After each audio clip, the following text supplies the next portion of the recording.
Don't do it. I'm telling you, don't do it. You don't like your time being wasted, right? So don't take these 7 DoorDash Dasher orders because I'm betting you only have a set amount of free time to do this stuff. So number 1, any order that takes you out of positioning. Now, what does that mean? So on DoorDash, your overall large marketplace is broken down into several smaller marketplaces, and you basically dash in one sub marketplace. So that's where you want to stay, ideally in what we call a power strip. Those are areas that are really dense with restaurants. It's a good place to wait and get orders. If you don't know what that stuff means, go to yourdriveformike.com. We have a free side hustle bundle that'll teach you all the terms that we talk about. So imagine not only do you get an order that takes you away from a known or a good power strip, but imagine an order that takes you out of your marketplace in general, that sub marketplace. And honestly, that's kind of on you if you accept that, which is why I'm saying don't accept orders like that, because there's 2 scenarios here. If you get pulled away 15 minutes, let's say, then A, you're going to have to decide if you want to commute back, drive back in to your scheduled zone. B, you're now in a zone that you might not be familiar with. Is it even busy? Where is the nearest power strip? Sure, you could use DoorDash's hotspots, but still, is it in a more rural area, which means those customers in the suburbs are going to place the order, and you're going to have to drive even further away to them. Now, if you're driving in a suburban market anyway, I get that, but think about the shift Audible, we call it. So again, that's in that side hustle bundle. You can learn those terms, but DoorDash has that baked into their app now. So what we call a shift Audible, it's simply switching zones. So DoorDash will say, hopefully, we expect this area to be busy, the new zone that you're in. Do you want to switch and drive in this new zone, or do you just want to drive back to your currently scheduled zone? All of that takes time. And again, if you only have, 1 to 3 hours, actually comment down below. How much time do you usually dash in a given day, let's say, whenever you do go out driving? Number 2, the problem spots. And I'm not just talking about fast food. These are actually other restaurants and spots in your marketplace.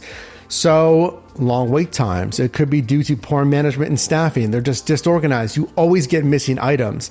And I've had times where now the Dasher app will say, hey, in a different color, in the font there, it says, this order includes a drink. So I've had to remind places like, hey, they should come with a drink. They're like, oh yeah, here it is. Speaking of time, number 3, long shop and delivers. And I know some fellow Dashers down below in the comments, let me know. If you like shop and delivers, that's one thing. But I'm talking about long shop and delivers. So Mike, what's a barometer? I'd say what?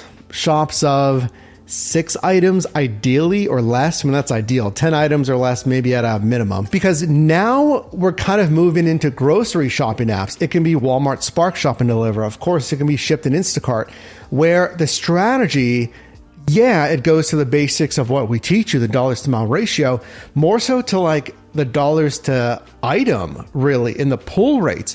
How fast can you shop for these items? Because you're getting the same pay, you're driving the same miles, but you have that additional step where you're just in a store shopping for how many items. Number 4, which is a kind of forgotten feature, and I have never actually seen this here in Pittsburgh, so let me know if you have this, but if this option's turned on in the Dasher app and you don't know about it and you accept it, could be a problem. Those are orders that are cash on delivery. If you didn't know this, as a Dasher, if you have that option turned on, actually they recommend, we'll say, it's not mandatory, but DoorDash recommends you carry $20 in just separated bills with you. That's to make change if need be. And you'll accept cash for the order, including hopefully a tip whenever you drop off to that customer. And I know there's a lot of Dashers that do not want to handle cash for a lot of reasons. Number 5 is kind of a unique one. And if you can, consider subscribing, drop a like on this video. I just help you make money in different side hustles. Been doing this since 2015. Now, this is a spot that you don't want to be at because of bad timing. So it's a little different than the problem spot because that's like logistics stuff. I don't want to wait in a drive-through, staffing like we talked about. This is actually time of day and thinking about the worst spots to be at that time. So that makes me think about breakfast spots during obviously the early AM shift. And this is a tough thing. It's like a catch-22 because on one hand, what other spots are open? And if it is the breakfast rush, then not as many Dashers might be out because it's earlier in the morning. But just think about those power strips because I know for a fact some restaurants and spots get absolutely slammed on those early breakfast spots, coffee shops, etc., versus some that are busy, but they're not as bad. Another good example actually are the bars during game days here in Pittsburgh. I'll give you an example. If I went over to the North Shore, which is where Acrisure Stadium used to be called Heinz Field, Acrisure Stadium is, then I know those bars are going to be slammed. So think about everyone watching the game. They're getting food as well. And they have to contend with your delivery orders. They're going to say, hey man, we're slammed. You're like order number 5, take a seat. It's going to be like 15, 20 minutes. All-star restaurants can handle that because they bring on more staff, but that's a real thing. And number 6, fast food only, but maybe not to the degree that you're thinking about because I don't love fast food. If it's late at night, yes, the drive-through, etc. But I'm talking about fast food only. So think about those power strips. Again, areas that are really dense with restaurants. If you're waiting in a plaza that is primarily fast food, that's all the types of orders you're most likely to get. Why? These apps and their algorithm ideally want to send an order to a Dasher that's nearby. Also, like I talked about those suburban customers, the customers, because each restaurant, if you didn't know, has a delivery radius, the customers are going to be pulling from those fast food areas as well. Versus, and this is actually what I try to do here in Pittsburgh, I wait in the center of the market because usually the center is going to keep me in the center in part because that delivery radius, customers that are too far away cannot access that restaurant on the DoorDash customer side. And I'm thinking about basket size as well. That's something that I feel like gets really overlooked. Literally the dollar amount that the customer has in their basket when they're placing that order. So McDonald's, you're ordering for yourself, it's lunch. Now, I know prices have gone up, right? That's the word, but imagine what, like $15, let's say, versus if I'm getting sushi at a better power strip, actual more like, restaurants per se versus fast food, then a basket size is $35, $50, $50, $60 for sushi. Number 7, if you're a DoorDash Dasher, let's talk about the money and the logistics of the money here and how to make, the most money. I would avoid orders that are less than $7 in general payouts. Why? Let's talk about cash flow versus actual net profit, profit after expenses. So if you're getting orders, and worse, I should say, if you're accepting orders that are under $5, it's on there. Trust me, $2 orders, they're awful. $3.25, $4.75, whatever it is. The rock bottom floor I recommend you accept is $5.50.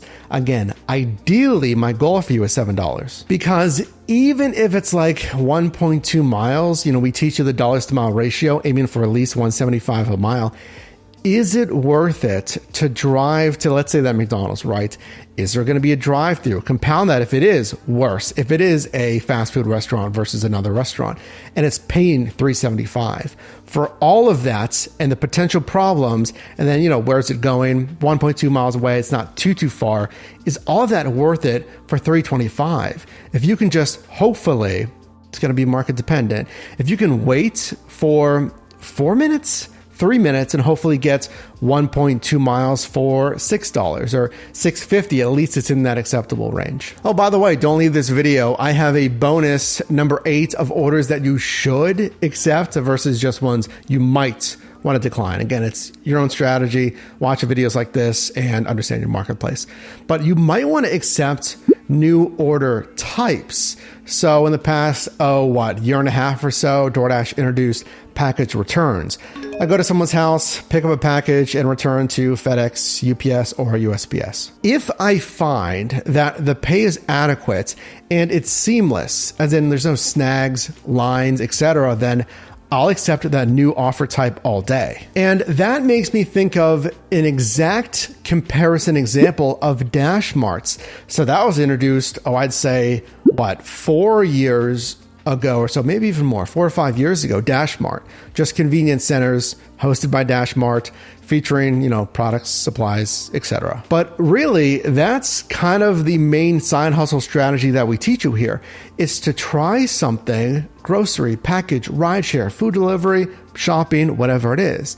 See the base pay. Can I get tips? And again, that's in part what that side hustle starter guide will help you with.